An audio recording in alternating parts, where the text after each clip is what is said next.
My name is Cassandra, 32 years old, and I have worked incredibly hard saving for my dream house. 5 years of overtime shifts, budgeting every penny, and finally, I was close. Despite living in Chicago while my family remained in Michigan, we stayed close. I was excited about our annual reunion at my aunt's lake house.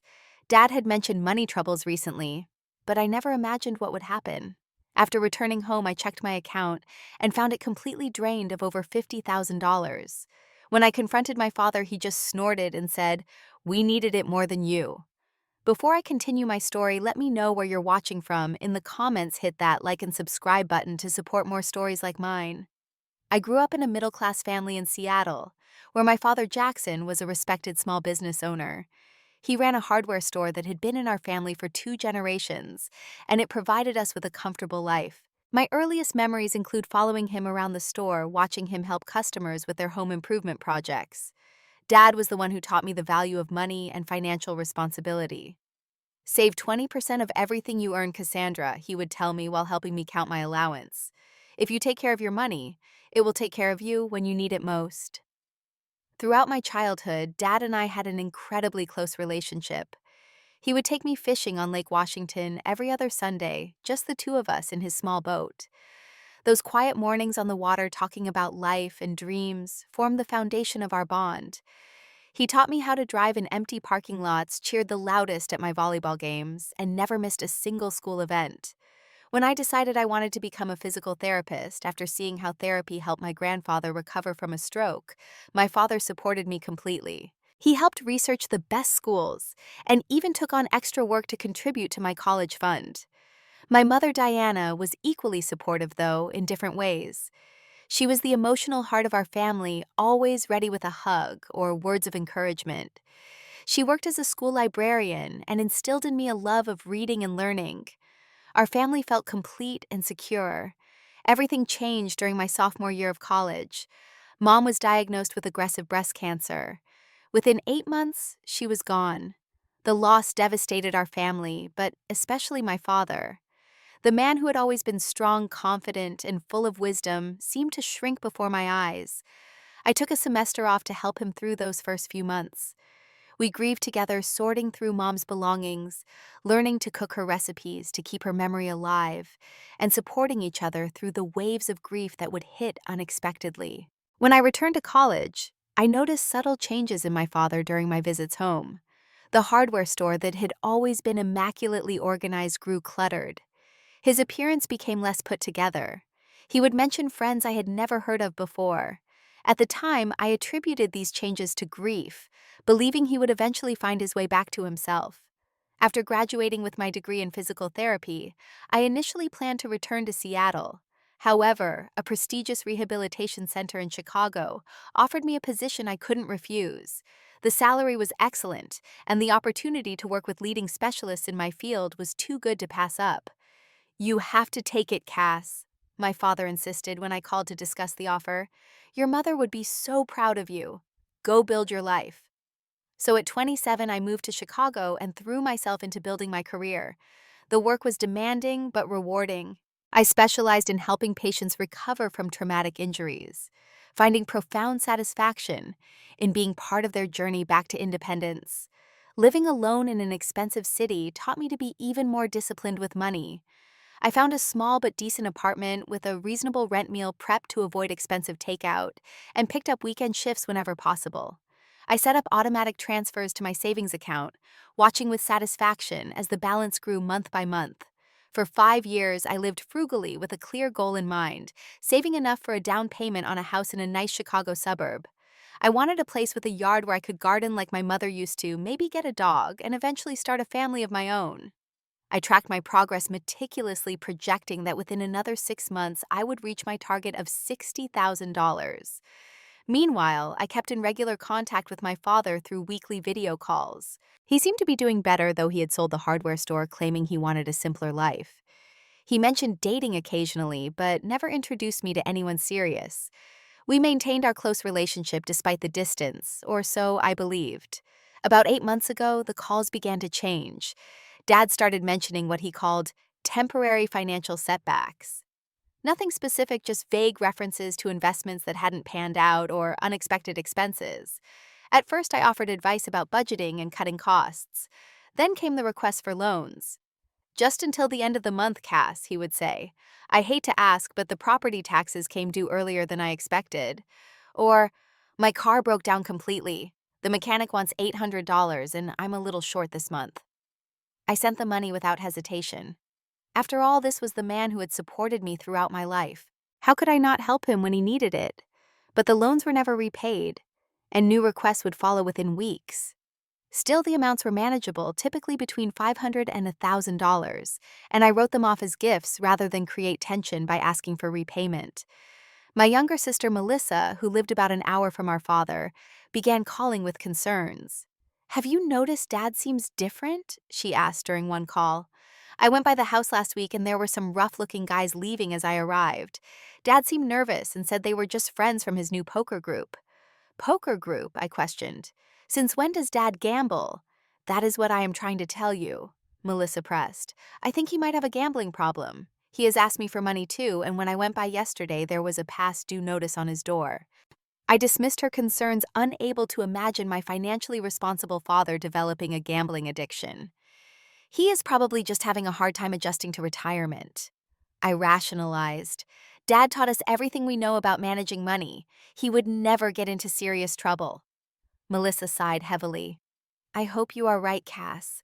But please be careful how much you lend him. Something does not feel right." I should have listened to her.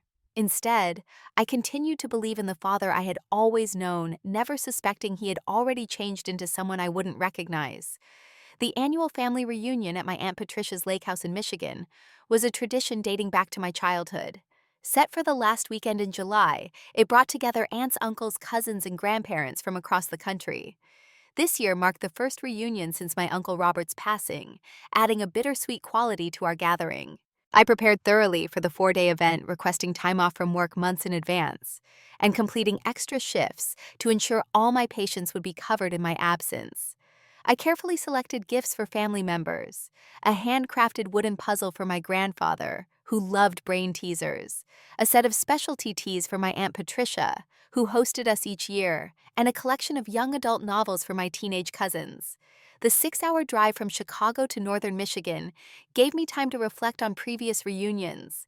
I remembered swimming competitions with my cousins in the lake, midnight conversations around the bonfire, and the infamous thunderstorm of 2013, when we all crowded into the main cabin playing board games by lantern light after the power went out. Upon arrival, the familiar sight of my aunt's sprawling lake house with its weathered dock and surrounding pine trees instantly transported me back to simpler times. Cars were already parked along the gravel driveway, indicating most of the family had arrived. My Aunt Patricia spotted me from the wraparound porch and hurried down the steps, arms outstretched. "Cassandra, you made it." She embraced me warmly, smelling of cinnamon and her signature perfume. "Everyone's been asking when you'd get here." Inside, the lake house buzzed with activity.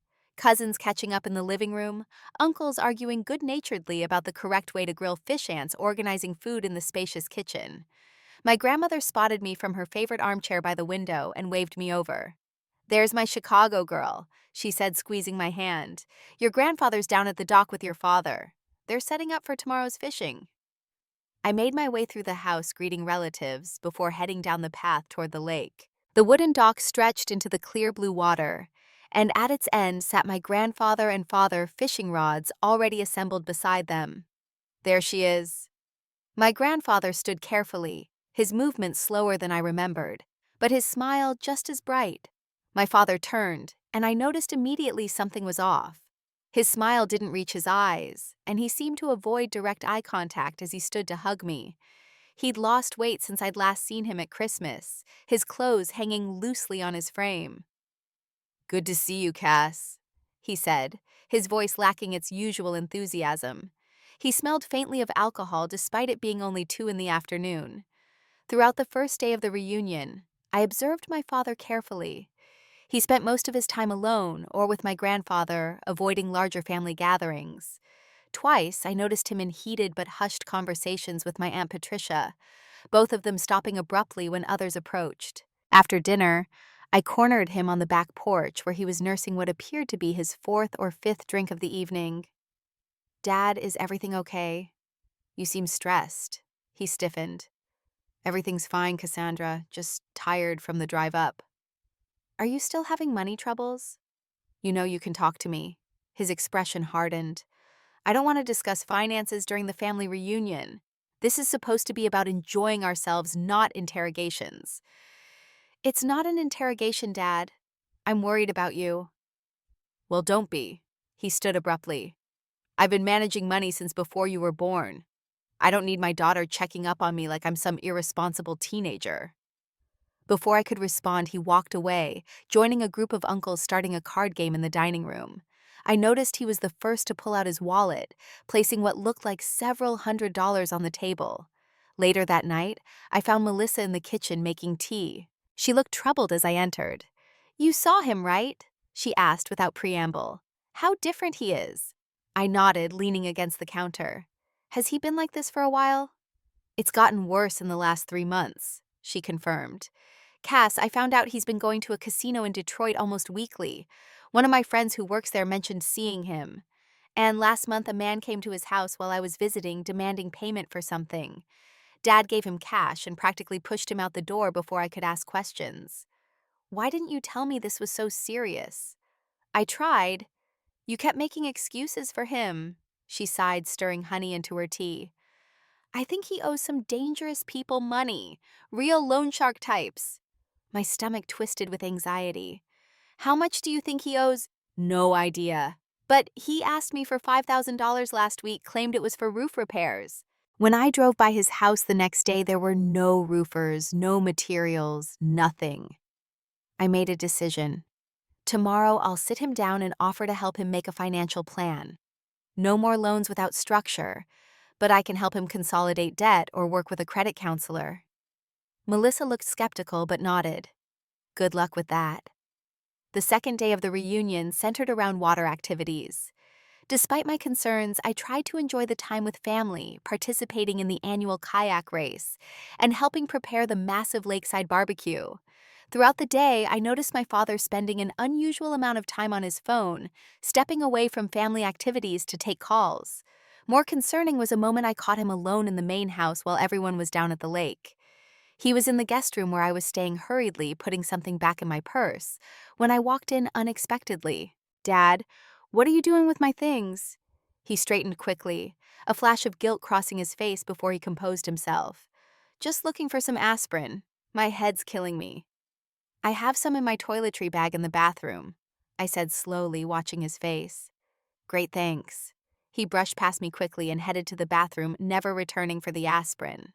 That evening, during the family dinner, we shared memories of previous reunions and my Uncle Robert, who had passed away earlier that year. When my turn came to speak, I found myself talking about the importance of family support. "Family means being there for each other through everything," I said, looking around the table but lingering on my father. "It means honesty, trust, and knowing that no matter what troubles come our way, we face them together.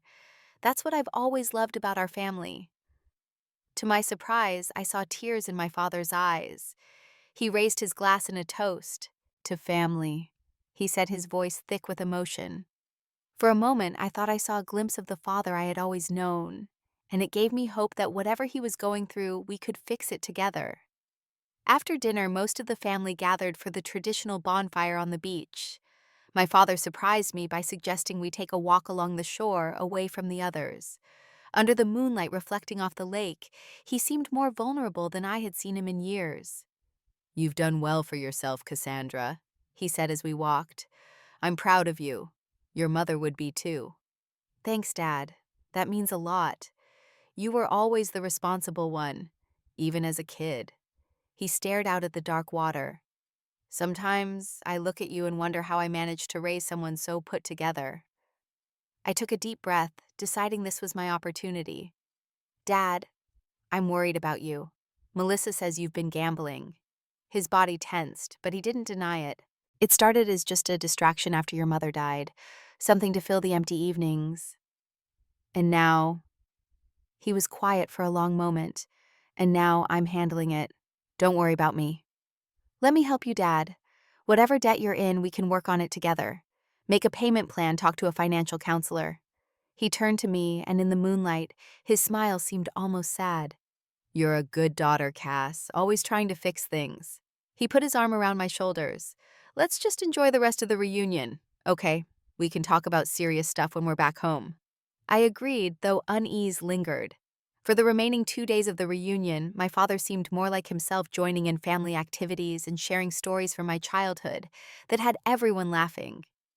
I started to think maybe Melissa had exaggerated the situation, or perhaps my father had recognized he needed to make changes. On the final morning, as everyone packed up to leave, my father hugged me tightly. I love you, Cass, he said. No matter what happens, remember that. At the time, I thought he was being sentimental about the reunion ending. I didn't realize he was saying goodbye. The drive back to Chicago was uneventful, filled with happy memories of reconnecting with family and the beautiful Michigan landscape. Traffic was light for a Sunday, and I made good time arriving at my apartment by early evening. The familiar comfort of my own space welcomed me as I set down my bags and began the process of unpacking and settling back into my routine. I sorted through my mail, started a load of laundry, and ordered delivery for dinner, too tired to cook after the long drive.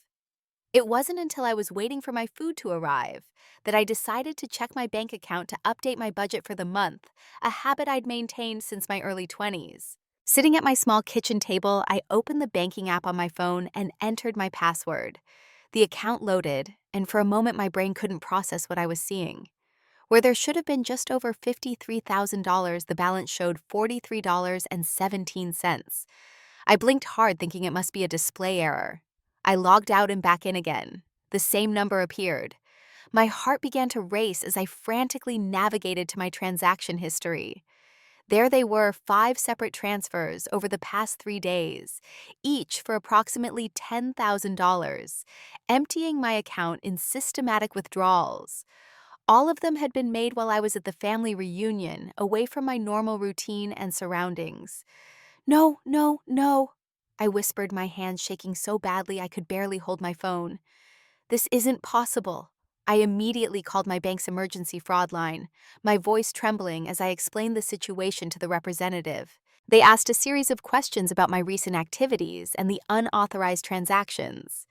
These transfers appear to have been authorized with your credentials, the representative explained. They were initiated from your normal device using your password, and the security questions were answered correctly. There were no flags for suspicious activity because the transfers went to accounts you've sent money to before. What accounts? I demanded. Where did my money go? After verifying my identity with additional security measures, the representative provided the devastating answer. The transfers were made to 3 different accounts. One belongs to Jackson Williams.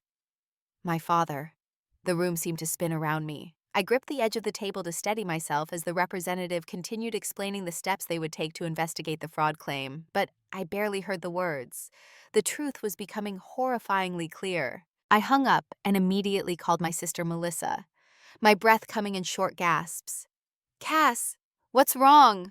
Melissa answered immediately, picking up on my distress. Did you know? I demanded, anger and betrayal overwhelming me.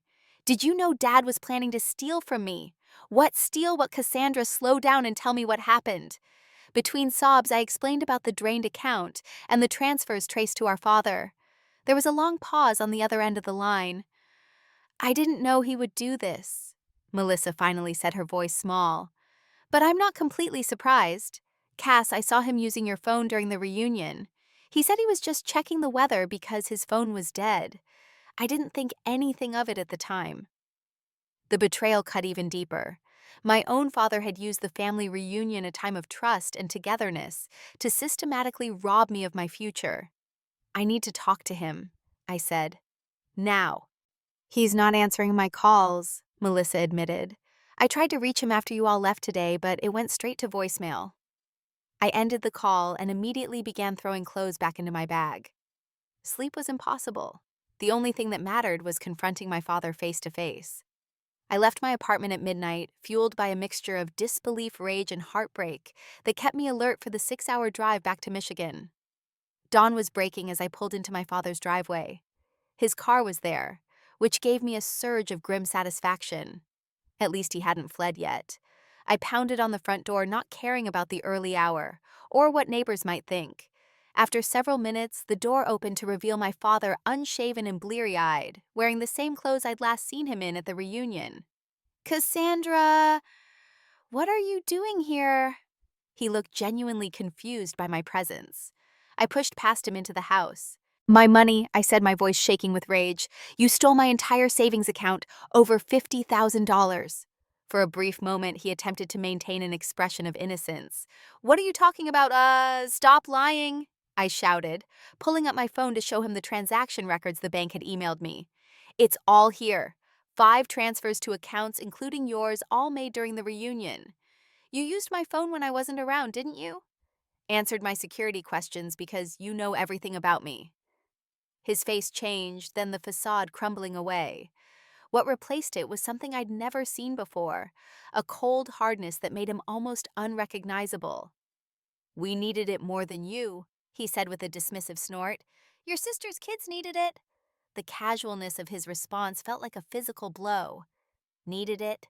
That was my house down payment, 5 years of saving every penny. "You're young. You can save it again," he said, walking to his kitchen and pouring himself a drink despite the early hour. "I'm 65 with no retirement, no savings, and people who would break my legs if I didn't pay them back." "So you decided to ruin my financial future instead?" "Your own daughter."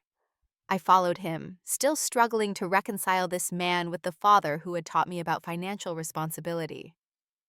"I lost the house 4 months ago," he admitted flatly. "Been staying with friends moving around. The gambling debts kept piling up. I tried to win it back, Cass, I really did." "And Melissa's kids. How do they factor into this?" "They don't," he shrugged. "But it sounded better than admitting I owed money to some very dangerous people." I stared at him, this stranger wearing my father's face. "How could you do this to me? After everything we've been through together? After all your lectures about financial responsibility?" "It's just money," he said, taking a long drink. "Family is more important." "This isn't what family does," I cried. "Family doesn't steal from each other. Family doesn't betray trust." "Look at you in your nice clothes with your fancy job in Chicago." He sneered, an ugliness creeping into his tone. "You abandoned the family after your mother died. I needed you here, but you left. Consider this payment for all the years I sacrificed for you." His words cut deep, distorting our entire relationship. I felt tears streaming down my face, but forced myself to speak clearly. "I'm going to the police. I'm reporting this as theft. They'll trace every transfer."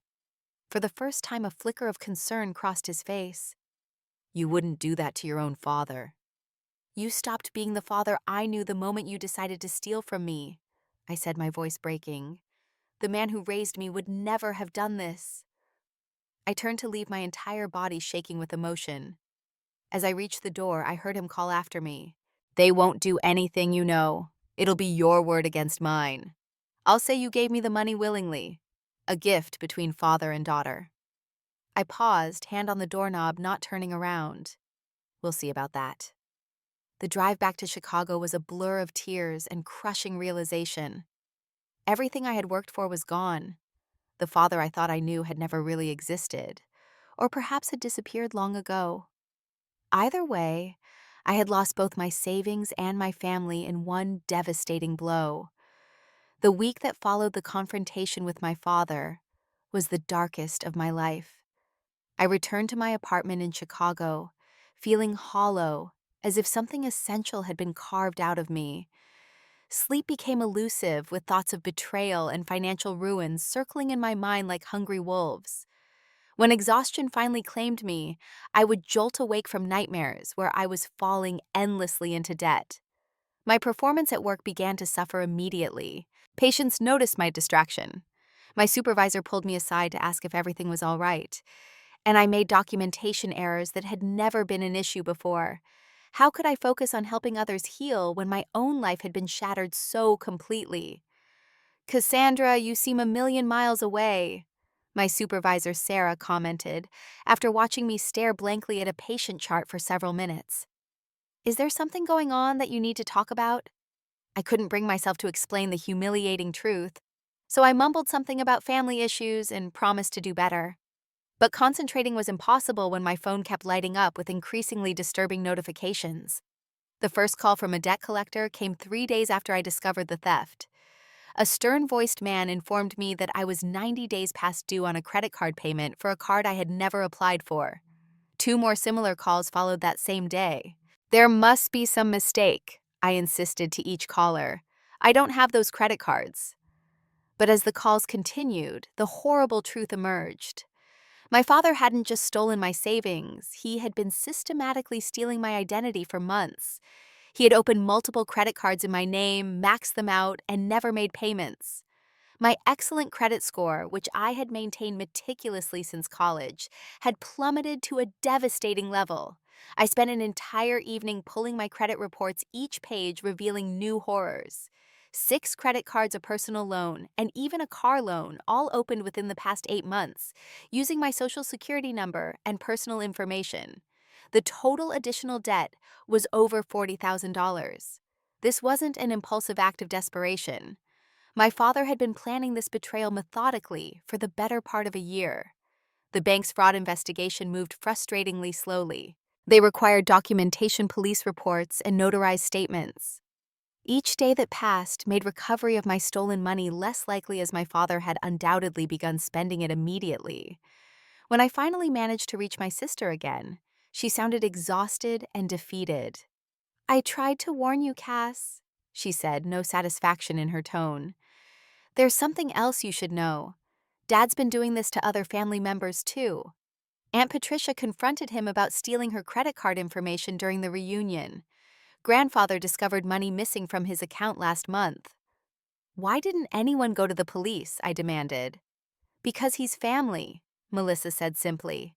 "And because he always had a sob story that made everyone feel guilty for even questioning him." The betrayal wasn't just mine then. It was a family-wide destruction of trust perpetrated by the person who should have been most trustworthy. The final blow came when debt collectors began showing up at my apartment door. One particularly aggressive man in a rumpled suit claimed my father had used my address on loan applications. "Look, lady, I don't care about your identity theft story," he said when I tried to explain. "I just know someone at this address owes $27,000 and my company intends to collect." By the end of the week, my mental health had deteriorated to a dangerous level. I couldn't eat, couldn't sleep, and spent hours staring at my apartment walls trying to calculate how many years it would take to pay off the fraudulent debt and rebuild my savings. My boss Sarah noticed my decline and called me into her office on Friday afternoon. "I'm putting you on emergency administrative leave," she said firmly but kindly. "Whatever is happening in your personal life is affecting your ability to safely treat patients. Take 2 weeks, get whatever help you need, and then we'll reassess." I nodded numbly, too exhausted to argue. Being sent home should have felt like another failure, but instead it was almost a relief. I wasn't fit to help others when I could barely function myself. That night, sitting on my apartment floor surrounded by past due notices, identity theft affidavits, and police report forms, I reached the lowest point of my life. The future I had worked so hard for had vanished. My father, the person who was supposed to protect me, had systematically destroyed my financial security. Even my job was now in jeopardy. For a brief dark moment, I considered giving up completely, declaring bankruptcy, and accepting that my life would be defined by this betrayal. The weight of starting over at 32 seemed impossible to bear. But as I sat there in the dim light of my apartment, a memory surfaced of my mother in her final days. Despite her pain, she had faced each moment with a quiet dignity and determination. "The only way past difficulty is through it," she had told me, "one step at a time with your head held high." Something shifted inside me, then a small spark of defiance igniting in the darkness. I picked up one of the police report forms with shaking hands.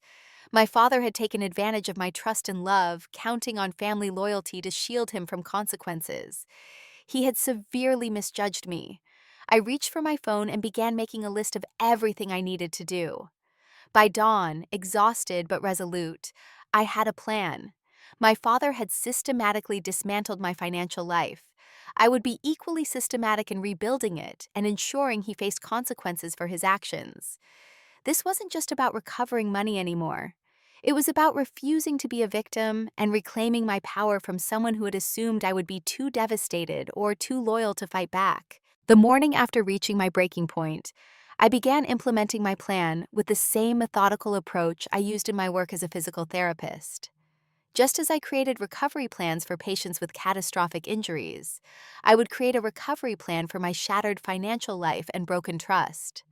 My first step was consulting with a financial advisor who specialized in identity theft cases. Maria Reynolds listened intently as I detailed the extent of my father's betrayal, occasionally taking notes, but mostly maintaining eye contact that conveyed both sympathy and determination. "This is severe, but not unfixable," she said when I finished. "Your case is complicated because the perpetrator is a family member who had legitimate access to your personal information, but that doesn't make the theft any less criminal." Together, we created a comprehensive financial recovery plan, prioritizing immediate issues while developing long-term strategies. She helped me freeze my credit dispute fraudulent accounts and establish new banking accounts with enhanced security measures. "Document everything," Maria emphasized. "Every call, every letter, every conversation about this matter. Your paper trail will be your strongest ally." Next, I met with Lawrence Patel, an attorney who specialized in identity theft cases. His office was modest, but organized, much like the man himself. "Family financial abuse is more common than people realize," he explained, reviewing the documents I'd brought. "The emotional component often prevents victims from taking appropriate legal action. Are you prepared to follow this through to the end, even if it means your father faces criminal charges?" I took a deep breath, steadying myself before answering, "Yes, he made his choice when he stole from me. Now, I'm making mine." Lawrence nodded, satisfied with my resolve. "Then let's begin." Under his guidance, I filed an extensive police report detailing every unauthorized transaction, every fraudulent credit application, and the timeline of my father's actions. The detective assigned to my case, a woman named Detective Ramirez, listened without judgment as I explained how my father had systematically abused my trust. Unfortunately, financial elder abuse gets most of the attention. But family financial abuse affects victims of all ages, she said. "We take these cases seriously, especially when the amounts are this substantial." With the police report filed, I began the meticulous process of contacting every financial institution involved. Each call required explaining my situation, submitting fraud affidavits, and following up repeatedly. I created a dedicated notebook for tracking each interaction, developing a color-coded system to monitor progress. While the legal and financial aspects of my recovery were underway, I needed to locate my father, who had disappeared after our confrontation. My calls went straight to voicemail, his house appeared abandoned, and even Melissa hadn't heard from him. "The last time he did something like this, he went to stay with his gambling buddy Frank in Toledo," Melissa offered when I called her. "But I doubt he'd go there again. He knows that's the first place we'd look." I reached out to extended family members, carefully explaining the situation. Many were sympathetic, having experienced their own financial abuse at my father's hands. Others were skeptical, unwilling to believe that a family member could commit such a betrayal. "Your father has always been good with money," my Aunt Caroline insisted. "There must be some misunderstanding." "Check your own accounts," I suggested calmly. "See if anything looks unusual." 2 days later, she called back in tears, having discovered several unauthorized transactions in her own accounts. This pattern repeated itself with other relatives, revealing the extensive web of financial manipulation my father had woven throughout the family. Through these conversations, I began building a support network of family members who had also been victimized. My cousin Thomas, an IT professional, helped me establish stronger digital security measures. Aunt Patricia opened her home to me when I needed to make follow-up visits to Michigan for the investigation. Even my grandfather, initially reluctant to believe the worst of his son, provided old financial records that established a pattern of behavior dating back years. Working with the bank's fraud department proved to be one of the most challenging aspects of my recovery plan. Their investigation moved slowly, requiring multiple submissions of the same documents and frequent follow-up calls. I learned to be politely persistent, ending each call with a clear understanding of next steps and timeframes.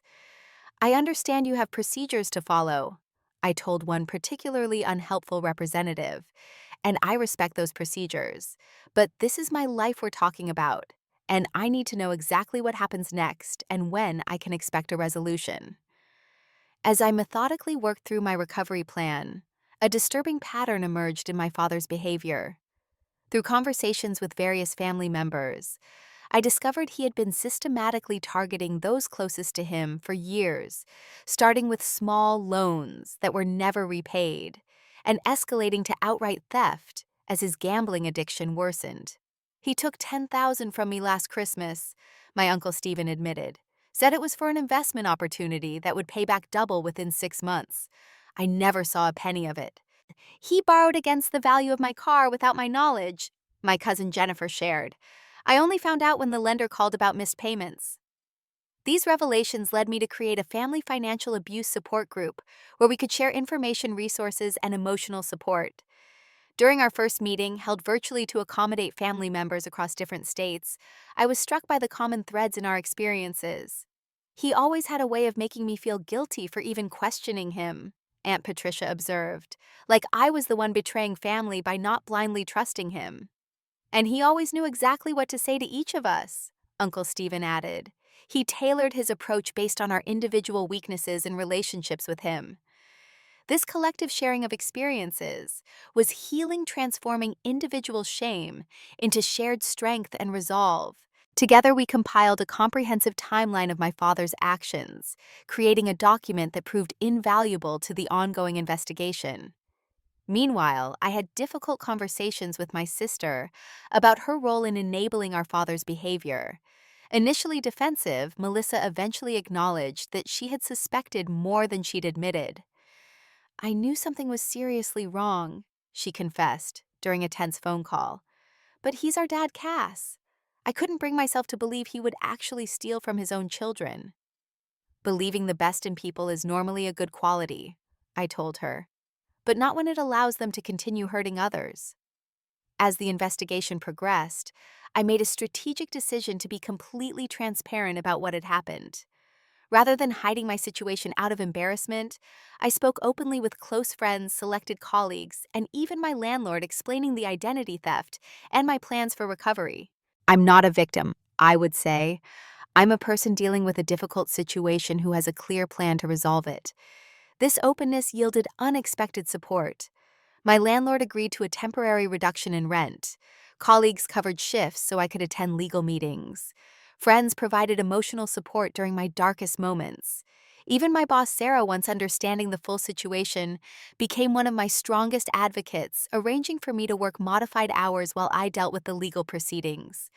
The search for my father continued throughout this period, with both law enforcement and family members pursuing various leads. The breakthrough came from an unexpected source: social media. My father, apparently confident that he had escaped consequences, posted photos of himself at a casino in Las Vegas, tagged with the name of a hotel. When I saw the images, I felt an odd calm settle over me. He looked carefree, smiling broadly at the camera, surrounded by chips at a poker table. There was no sign of the guilt or remorse a father should feel after destroying his daughter's financial future. I forwarded the information to Detective Ramirez and my attorney, then booked a flight to Las Vegas. As I packed a small bag for the trip, I caught myself smiling grimly at the irony. My father had taught me the importance of careful planning and persistence throughout my childhood. Now I would use those same lessons to ensure he faced justice for his actions. "He thinks this is over," I told Melissa over the phone. "He thinks I'll give up or that family loyalty will protect him." "What are you going to do?" she asked, concern evident in her voice.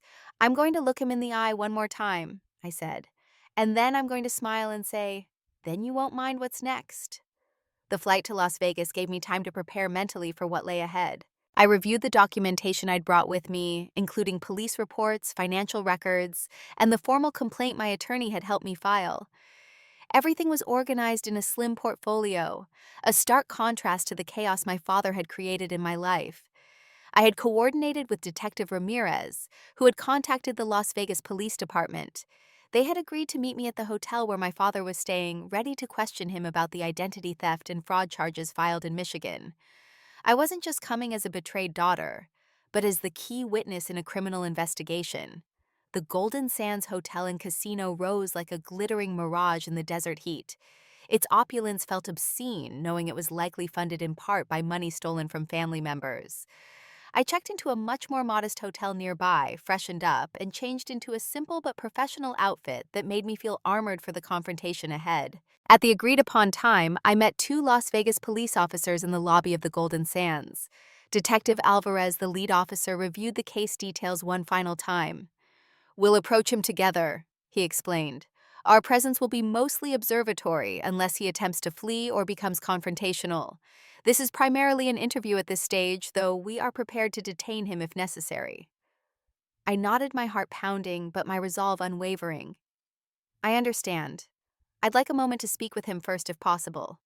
"That's fine," Detective Alvarez agreed. "But we'll need to be present." According to the information we had, my father frequented the high-stakes poker room every afternoon. We positioned ourselves near the entrance, and sure enough, at almost exactly 2 p.m., he strolled in looking relaxed and confident in a new suit I knew he couldn't legitimately afford. Seeing him in person, seemingly without a care in the world, while I had been fighting to rebuild my life, sent a surge of cold anger through me. I stepped forward, intercepting him before he could reach the tables. The shock on his face when he recognized me was momentarily satisfying. "Cassandra." His expression quickly shifted from surprise to wariness. "What are you doing here?" I maintained a calm, controlled demeanor, standing straight and making direct eye contact. "Hello, Dad. Enjoying your gambling vacation with my money." He glanced around nervously, lowering his voice. "This isn't the place to discuss family matters. Let's go somewhere private." "Actually, this is perfect," I replied. I wanted to see exactly what was worth destroying our relationship and stealing my future. His face hardened, the mask of fatherly concern dropping completely. "I told you we needed it more than you. You're being dramatic over money. This is why I didn't tell you my plans. I knew you'd overreact." "Overreact?" I repeated, incredulous, despite my determination to stay composed. "You stole my entire savings and opened fraudulent credit accounts in my name. That's not a plan, Dad. It's a crime." "A crime?" He snorted dismissively. "Between family members, no one's going to pursue that. The money's gone anyway, so you might as well accept it and move on." I smiled then, a calm settling over me. "Then you won't mind what's next." On cue, the two detectives stepped forward, identifying themselves and asking my father to accompany them for questioning regarding multiple fraud and identity theft charges. The color drained from his face as he realized the seriousness of the situation. "This is ridiculous," he sputtered, looking around as if seeking an escape route. "She gave me that money. This is just a family disagreement." "Sir, we need you to come with us now," Detective Alvarez stated firmly. "We can discuss the details at the station." For a moment, it seemed my father might comply. Then suddenly he turned and bolted toward a service exit. He didn't get far. The officers caught him within seconds, restraining him as he struggled and shouted accusations at me. "How could you do this to your own father?" he yelled as they handcuffed him. "After everything I did for you." I approached slowly, maintaining my composure despite the scene he was creating. "I learned from you, Dad. You always taught me that actions have consequences." As they led him away, I felt no triumph, only a profound sadness mixed with resolution. This man who had once been my hero, who had taught me about responsibility and integrity, couldn't even face the consequences of his actions with dignity. In the days that followed, I worked closely with law enforcement in both Las Vegas and Michigan. My father's hotel room contained evidence of extensive financial fraud, including multiple fake IDs, credit cards in various family members' names, and documentation of gambling debts to some very dangerous people. The investigation revealed that only about $12,000 of my money remained, the rest having been quickly gambled away or used to partially repay his most threatening creditors. The recovered funds were placed in evidence pending the outcome of the case. My father facing serious criminal charges and the prospect of significant jail time finally agreed to a plea deal. In exchange for a slightly reduced sentence, he provided a full confession detailing his actions against me and other family members. Reading the transcript was both validating and heartbreaking. He described his elaborate planning, his deliberate targeting of family members based on their financial stability and trusting nature, and his complete lack of remorse until caught. The court proceedings were grueling. Sitting in the courtroom as my father was brought in wearing an orange jumpsuit, I barely recognized the broken man before me. The judge, an older woman with penetrating eyes, listened to the prosecution's case with evident disgust. "The court sees many forms of theft," she stated during sentencing, "but few are as reprehensible as the systematic betrayal of family trust for personal gain. Mr. Williams, you didn't just steal money from your daughter. You stole her sense of security, her ability to trust, and years of her hard work." My father was sentenced to 4 years in prison for identity theft fraud and grand larceny, with the possibility of parole after serving 2.5 years. Additionally, he was ordered to make full restitution to all victims, though everyone understood this was unlikely given his financial situation. As he was led away, my father finally looked at me with what appeared to be genuine remorse. "I'm sorry, Cassandra," he said quietly. "I don't expect you to forgive me." I didn't respond. Words seemed inadequate in the face of such profound betrayal. Instead, I simply watched as he was escorted out of the courtroom, a chapter of my life, closing with the sound of the door behind him. Outside the courthouse, I encountered Lisa, the woman my father had been dating in Las Vegas. She appeared distraught and confused. "I had no idea," she insisted, wiping tears from her face. "He told me he was a successful business owner. I thought the money was his." I believed her. My father had become expert at creating convincing facades. "He fooled all of us," I told her, "even those who should have known him best." With the legal proceedings concluded, I focused on recovering whatever assets I could. Working with law enforcement, I discovered my father had purchased a used luxury car and some expensive electronics with my money. These were seized and liquidated with the proceeds returned to me. It amounted to less than a third of what he had stolen, but it was something to rebuild with. More importantly, the criminal conviction gave weight to my identity theft claims with credit bureaus and financial institutions. Gradually, the fraudulent accounts were removed from my credit report, though rebuilding my credit score would take years of diligence. As I prepared to return to Chicago, I felt a complex mix of emotions. The justice system had worked. My father was facing consequences, and I had done everything possible to recover what was taken from me. Yet the emotional toll of betrayal by a parent couldn't be addressed through legal victories alone. Standing at the airport waiting for my flight home, I received a text from Melissa. "Are you okay?" I thought carefully before responding. The truth was complicated. I wasn't okay in the way I had been before all this happened. That person with her complete trust in family and uncomplicated love for her father was gone forever. But I was okay in a new way, stronger and more self-reliant than I had ever been. "I'm getting there," I replied. "One day at a time." In the months following my father's sentencing, I focused on rebuilding both financially and emotionally. The process was neither quick nor easy, but each step forward, however small, represented a victory over the betrayal that had nearly broken me. My work with victim advocates specializing in family financial abuse proved invaluable. They connected me with resources I hadn't known existed and helped me navigate the complex emotions that surfaced unexpectedly. One advocate in particular, Teresa, had experienced a similar betrayal by her brother and understood the unique pain of familial financial abuse. The hardest part, she told me during one of our sessions, is accepting that you didn't do anything to deserve this. Family financial abusers are expert manipulators. They count on your love and loyalty to shield them from consequences. I worked with financial experts to create new, stronger safeguards for my rebuilt savings.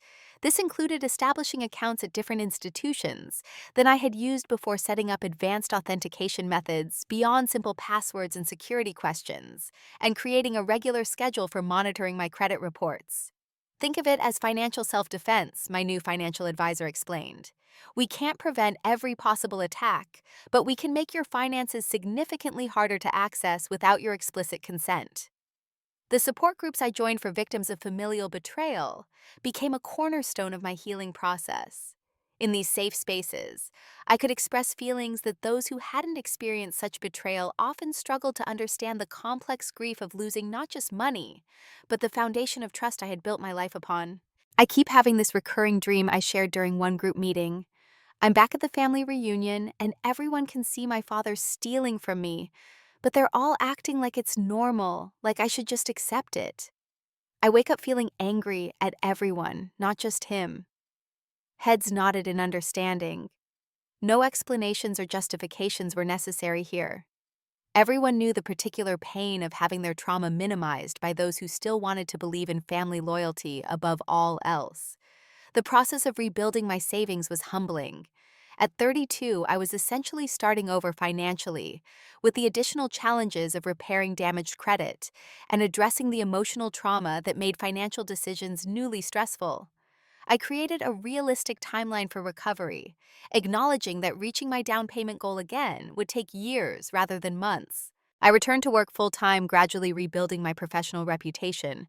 After the period of distraction and underperformance, my supervisor, Sarah, continued to be supportive, even helping me secure additional shifts when I felt ready to take them on. "Your patients have been asking about you," she told me on my first day back. "You made more of an impact than you realized even during that difficult time." Rebuilding my concept of family required deep internal work. I had always defined family by blood relationships, but that definition had failed me profoundly.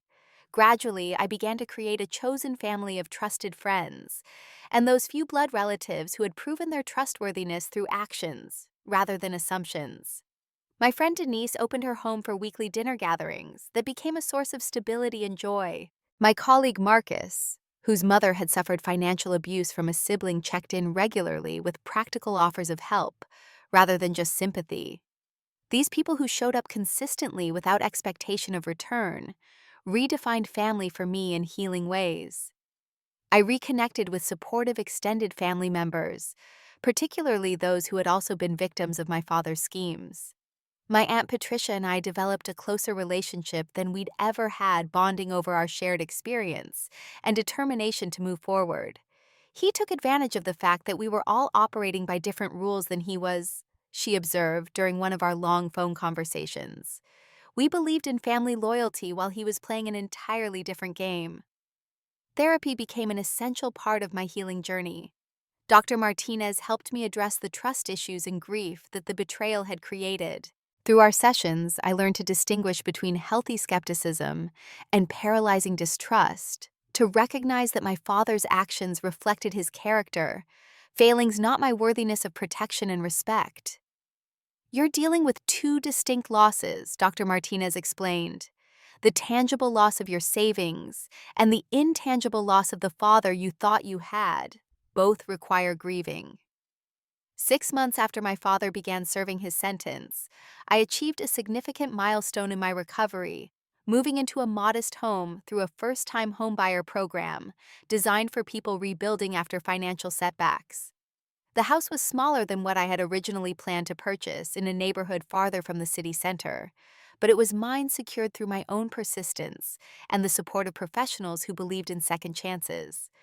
The day I received the keys, I invited my chosen family to help me move in and celebrate. Standing in the small backyard as friends and supportive family members chatted and planned where furniture should go, I felt a sense of accomplishment that transcended the financial achievement. This home represented not just a place to live, but a testament to resilience. 8 months into his sentence, I received a letter from my father. I recognized his handwriting on the envelope and let it sit unopened on my counter for 3 days, unsure whether reading it would help or hinder my healing. When I finally opened it, I found something unexpected, a letter expressing what appeared to be genuine remorse. "I've had nothing but time to think about what I did," he wrote. "The counselors here say addiction warped my thinking. But that's not an excuse. I destroyed something precious for temporary relief from problems I created myself. I don't expect forgiveness, Cassandra. I just want you to know that I recognize the magnitude of my betrayal, and I am truly sorry. I shared the letter with Dr. Martinez in our next session, uncertain how to process these words from a man who had become expert at manipulating emotions. Forgiveness is not an obligation, she reminded me. It's a personal choice that you can make in your own time, if ever. And forgiveness doesn't necessarily mean reconciliation or trust. The question of whether to eventually forgive my father remained complex. I understood intellectually that forgiveness could be healing for me, regardless of whether he deserved it. But emotionally, I wasn't ready to release the protective anger that had helped me fight for justice. I decided to let the question rest, focusing instead on tangible recovery steps. My relationship with my sister Melissa required careful rebuilding. Her initial minimizing of our father's behavior had created a rift between us, but as time passed, we began tentative steps toward reconciliation. Unlike our father, Melissa showed consistent accountability for her role in enabling his behavior. I wanted so badly to believe in him that I ignored what was right in front of me, she admitted during a weekend visit to my new home. I won't make that mistake again. One of the most healing aspects of my recovery came from unexpected quarters.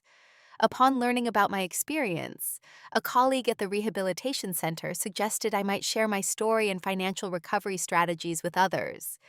What began as an informal lunch presentation to a small group of coworkers evolved into a structured financial literacy workshop for women, particularly those recovering from financial abuse or setbacks. Financial security isn't just about money, I would tell participants. It's about creating safety for yourself, about having the resources to make choices that align with your values rather than your fears. The workshops gave purpose to my pain, transforming a devastating experience into knowledge that could help others protect themselves or recover from similar betrayals. Each person who left with new tools for financial self-protection represented a small victory against those who would exploit trust for personal gain. As the one-year anniversary of discovering my father's theft approached, I decided to mark it intentionally, rather than letting it pass as just another painful memory. I took the day off work, visited a lakeside park, similar to where our family reunions had been held, and wrote a letter to my former self, the trusting daughter, who could never have imagined such betrayal. You did nothing wrong by believing in your father's love, I wrote. The capacity for trust is not a weakness, even when others exploit it. You have built something new from the ruins of what was taken, something entirely yours that cannot be stolen, because it lives in your resilience and wisdom. I didn't send this letter to anyone. Instead, I folded it into a paper boat and set it adrift on the lake, watching as it carried those words toward the horizon, a ritual of release and recognition. That evening, sitting on the small deck of my new home, I reflected on the profound lessons this journey had taught me. I had learned that boundaries aren't walls that separate us from loved ones, but essential structures that define healthy relationships. I had discovered that trust once broken can be rebuilt, but with greater discernment and stronger foundations. Most importantly, I had found that betrayal, while devastatingly painful, didn't define me or determine my future. The father who raised me had taught me about financial responsibility, persistence, and self-reliance. Ironically, those same lessons had enabled me to survive his betrayal and rebuild my life. The values he once embodied remained valuable, even if the man himself had failed to live up to them. As the sun set, casting long shadows across my modest backyard, I felt a sense of peace that had seemed impossible in the dark days after discovering the theft. My journey was far from complete. The financial recovery would take years, and the emotional healing would likely continue throughout my life. But sitting there in the gathering dusk, I knew with certainty that I had reclaimed my power and my future. The path forward was mine, to determine one careful, intentional step at a time. I wonder if any of you have experienced a betrayal by someone you trusted completely. How did you find the strength to rebuild your life afterward? Share your story in the comments, and if this resonated with you, please like and subscribe to support more stories of resilience and recovery. Remember, sometimes our greatest strength emerges from our deepest wounds. Thank you for listening, and I wish you all the courage to face whatever challenges come your way.